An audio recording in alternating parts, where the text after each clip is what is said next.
Good day, I'm Dr. T, and welcome to my office. So today I'd like to talk a little bit more about the origins of science. And, science doesn't become fully formed with Newton. The scientific revolution isn't the end of the history of science. So going on, once you start getting into scientific revolution, and really for most of history, what we would call science or natural philosophy has been the domain either of individuals who are very wealthy themselves or have rich patrons. So you might be a court astronomer slash astrologer, because back then the astrology paid the bills. Once again, even though it's not real. Or you might be like someone like Lord Boyle, who has just got tons and tons and tons of money, and thus, hey, this is your hobby. A lot of the folks in the scientific revolution, this is the Enlightenment, they are polymaths. These are brilliant, super intelligent folks. They're well written on many different fields. Quite often, things like theology and philosophy are going to be just as much their domain as the sciences. Pascal is still noted not just for his work on gases, but also his postulate concerning theology. I'll let you look that one up. It's a good one. Very practical. And so these folks are doing, and I should say men, because to be honest, most of the time we are talking about men at this point.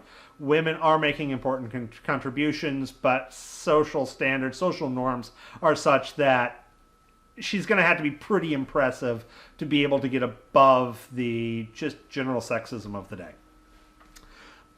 So these folks are, doing the science, and in some respects doing it almost as to understand theology more. To understand the creation is to understand the creator. That kind of approach. Now, there are definitely trades that are doing science. I mentioned earlier the dyeing industry, or the industry of making clothes dye. Make the clothes look good, not croak. Oh, the joy of synonyms. Anyways, or not synonyms, homonyms, yeah, words. Anyways, these folks are taking what is textbook chemistry, understanding the chemical properties of various plants and the chemicals those produce, of cloth of various types, what we call mordants, which are chemicals to get the dye to stick on the clothes, that kind of stuff. But they are doing so in secret. The alchemists will write in code. Everything is encrypted, because if they discover something cool and important, the only way they're ever going to get any value out of it is to use it themselves and not tell everyone.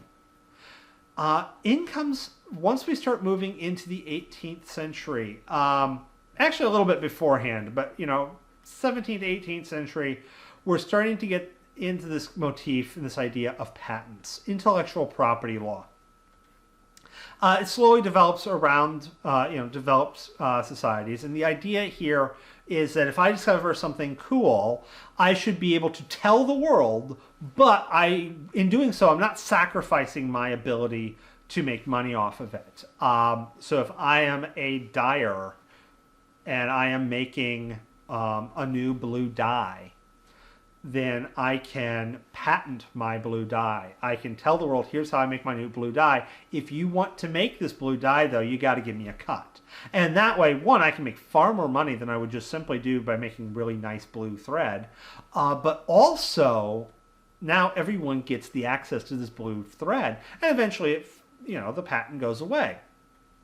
Intellectual property law becomes absolutely critical. You look at the development of the sciences. There's an interesting quote, and I don't know the true validity of this, but it sure seems legit, that 90% of all scientists who have ever lived are alive. And the idea here is that the number of folks who are either scientists or who were practicing, even though the term scientist hadn't been coined yet, were still someone we would call a scientist. Up until fairly recently, were very few. There were very few scientists because you had to have an alternative source of income. It was not going to pay the bills. But now you can make a very nice living as a scientist. You can discover new stuff. You can use your discoveries. and that will pay your bills, and people will pay you to do that. Yeah, and this is there because you have an intellectual property system. If we look at the growth of which countries developed the sciences the first during the 19th century, the leader in a lot of the sciences is Germany. Germany has some of the top-notch scientists. It's got a great chemical industry going on. If you think of companies like Bayer, BASF, these are all German companies. What's going on in Germany is one, at this point, it's kind of like right around when Germany's actually becoming Germany. But the Kaiser is throwing money at it, state sponsorship. There's really good intellectual property laws, ones that are very advantageous to the intellectual property creator. So that you can be very lucrative. So the dye industry in Germany grows, the chemical industry in general, which most of the chemical companies start off as dyeing companies or dye companies. Not all, by the way, but a good chunk of them. So you got really good, motivations. The full force of capitalism comes to bear on science. Science is a very expensive endeavor, and if it is simply the hobby for the rich, there's only so much money for rich hobbyists. It is something valuable that states have throughout history been patrons of, giving money to, now more so than in the past. But even state patronage isn't a ton of money. What really brings in the bacon is when you can realize that, hey, I can spend $1 billion on this drug, and that is literally what it costs for some of these pharmaceuticals. I can spend $1 billion, I get a 20-year patent, and I can make $50 billion back on this. I can make $1 trillion.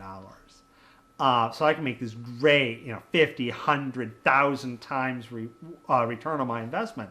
And once you get the full force of capital and the market, you really can do a lot more with it. And so, of course, intellectual property law definitely is not perfect. There is a lot of problems with it. I would argue, well, I would say the patent law system's better, but there's some pretty serious problems with patent law. There's definitely problems with the incentives for market-based systems. The market doesn't always incentivize the best things to be doing. And maybe get some of the priorities a little bit, and big picture, not perfect, but the sheer power that these two impart onto the ability to do science makes them to be very major contributors and essential tools when we think of modern science and getting what needs to be done. If you can make money with it, if you can make money with it, that's, the ultimate driver in today's world. I don't really know what that says about today's society, but it's the society that's always been. So with that said, on to the next video. I'll see you next time.